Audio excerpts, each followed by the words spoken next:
So let me have you really talk to our audience about how your school supports students and families through those years of going from elementary to middle so that they can have successful experiences. What are some of the things that you do at your school to make sure that that transition is as smooth as possible from going from one level to the next and then from middle school to high school?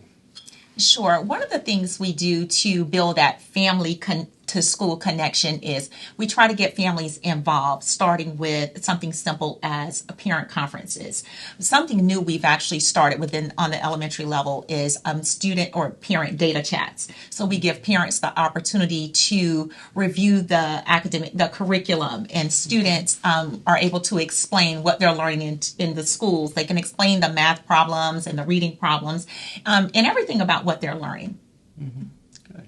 And then, at the middle school level, they've been at a school for 6 years and now they're coming to us and they've had one teacher. Now we're going to 6 teachers. And so we try to make sure that 5th to 6th transition is done very strategically and with purpose. Mm-hmm. And so that we give families the information they need, but also students. And so we try to bring them on campus in the spring and in the summertime so they understand the expectations and what middle school is going to look like versus what elementary did. And then once they're there, we make sure they have an adult advocate on campus for those 3 years, somebody who is in their corner, somebody who is their person on campus, so that when they transition to high school, because now we are finally at a place where we're earning credits, so we're getting a step up on that before we go to high school, and so they have that academic understanding going into those high school years of what the expectation is. And so we try to connect with our feeder high schools so that we can bring those programs to the middle school so they know exactly what's expected, what they can look forward to when they move on to high school.